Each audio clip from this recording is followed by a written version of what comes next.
Daily Detroit is brought to you by the community. Support our work at patreon.com/dailydetroit. From the Paris of the Midwest, this is your Daily Detroit for Tuesday, May 5th, 2020. I'm Jer Stays. On today's show, we're going to update you on what's happening around the region, including the coronavirus. But also, Sven Gustafson takes a look at the rising water levels on Detroit's Belle Isle with Brian Allnutt of Planet Detroit. Well, let's just make this thing go. We have some coronavirus numbers to update you on. The state's disease surveillance system had an issue Monday, so these numbers do not reflect the entirety of May 4th. Considering that, I'll only mention the very top line that there are now nearly 44,000 confirmed coronavirus cases statewide and 4,135 deaths. Elected Republican leaders are continuing to try and resist Governor Whitmer's executive authority, and here are a couple ways that they're trying to do that. On a mid-Michigan radio show called Your Defending Fathers, State Senate Majority Leader Mike Shirkey said that probably his number one priority is to limit the governor's emergency powers. He's backing a petition drive to amend the 1945 law that grants the governor's authority. He hopes to get that going in the next couple of weeks. Legal challenges to the emergency powers haven't gone very far yet, but here's another one. Republican Congressman Paul Mitchell has personally filed a lawsuit alleging the emergency orders violate his constitutional rights and the separation of powers in government. This is as coronavirus cases continue to increase in the state and across the country. Western Michigan's coronavirus cases are increasing at about 3 times the rate of the rest of the state, with Grand Rapids being in the top 10 of fastest rising metropolitan areas. That is not a listicle that you want to be on. A place that is making an improvement, as there's been a testing plan and regimen that isn't present in most of the U.S., well, it's right here in the city of Detroit. Mayor Mike Duggan moved quickly to work with foundations and make direct deals to get a hold of tests outside of the state and federal systems, and then made those tests relatively available. One thing that's interesting about this, in a briefing Monday, we learned as city workers return to work in stages and are tested for coronavirus, they're finding a number of workers have COVID-19 who had no symptoms. What's key? Although they may not be outwardly sick themselves, they can silently transmit coronavirus to others. Knowing about them early means they don't go to work and infect more people. Detroit is also testing every mail carrier who delivers in the city, as the federal government is not doing widespread testing of Postal Service employees.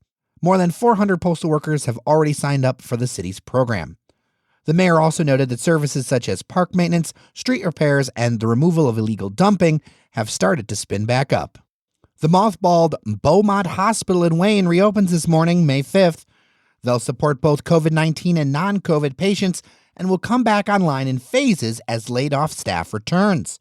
In this first phase today, the emergency center and some select services will be open, but not their level 3 trauma center.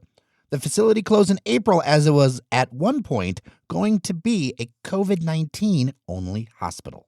The Macomb Daily is reporting that the Sterling Heights Police Department want to buy a pair of Segway police patrollers.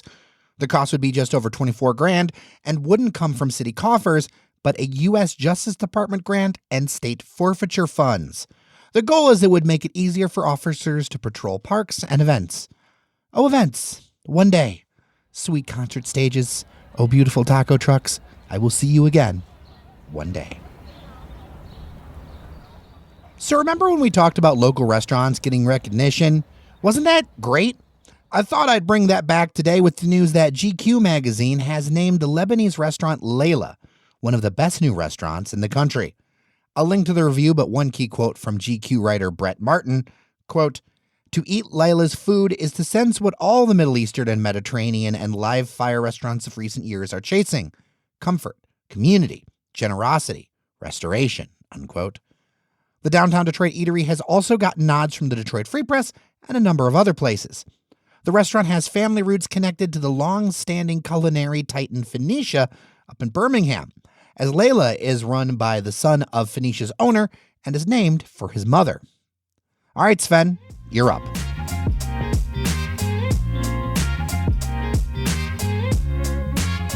Brian Allnutt, welcome to Daily Detroit. Hello. Good to be here. All right. You write about some of the ecological restoration work going on Belle Isle that has been kind of complicated by the high water levels on the Detroit River.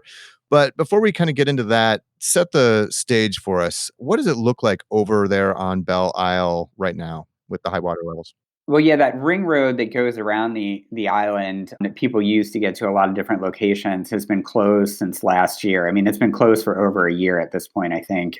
So people's access to the island just isn't what it used to be, and especially that really wild eastern end of the island where you have the lagoon and that big field, the woodlands, just high water all over the place. And it was really this Lake Okanoka restoration project opening up that lake and the canals to the river that let the high waters in last year that's caused this flooding. Yeah, talk a little bit about that project, Lake Okanoka. Where is that and what were they trying to do? So Lake Okanoka is across the ring road. It's called the Strand, the name of the road right there, from the Coast Guard station.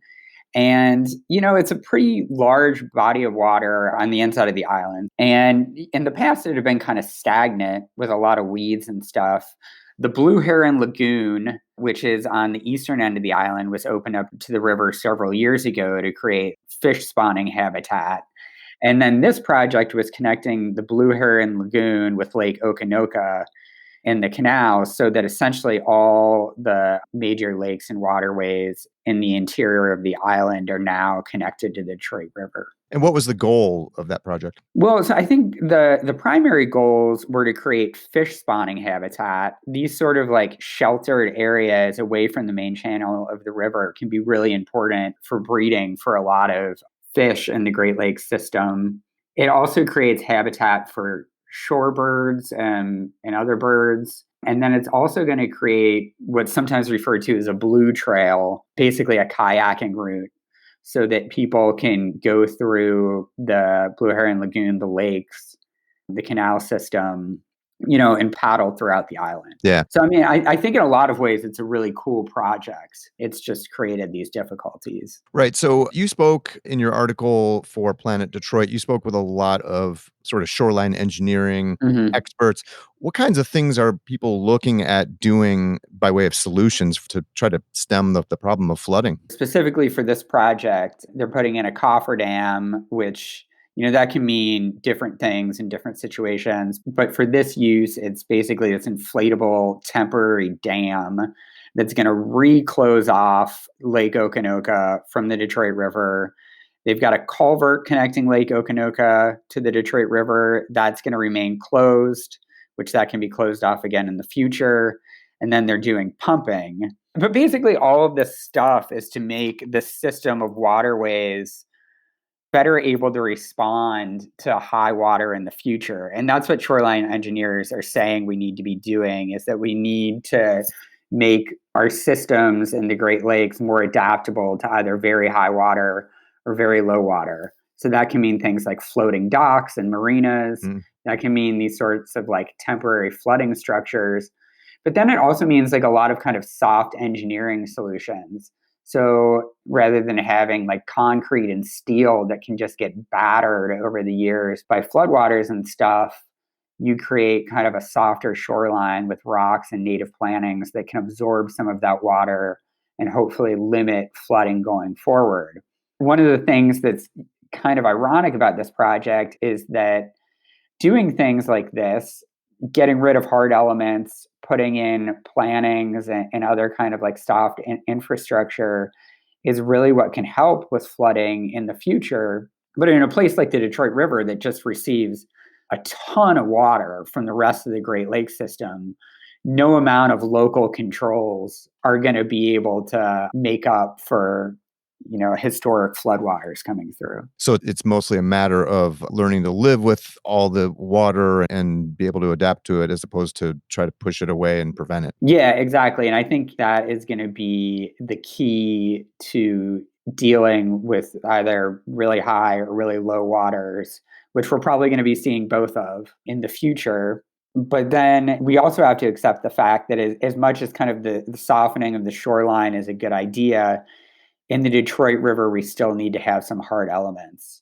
because like there is just so much water. I mean, I think it's over 1 million gallons of water per second that moves out of the Detroit River. Brian, Allnutt's story in Planet Detroit is headline Flooding on Belle Isle has resumed. What does that mean for 2020 and beyond? We will link to it in the show notes. Brian, thanks so much for coming on Daily Detroit and talking about it with us. Yeah, thanks for having me on. All right, here's one last thing before we let you go. Detroiter Andrew Coper ran 21 miles over the weekend to show love during these challenging times with the coronavirus. Pretty neat what resulted. A running path shaped like a heart in the city when you look at it on a map. He spent 2.5 hours plotting and planning the route and then ran with paper maps on a path that stretched from downtown up Gratiot to City Airport to here in the North End to just past Dexter and back down Grand River. Quite a run. If you want to give it a spin, we will link to his Strava account with details in the show notes.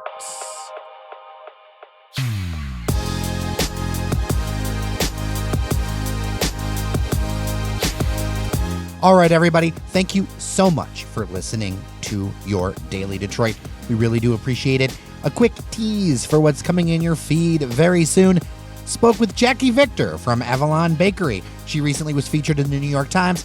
Has a lot to say about what's been happening with small business, the Paycheck Protection Program, all of that kind of stuff, a long-standing Detroit business.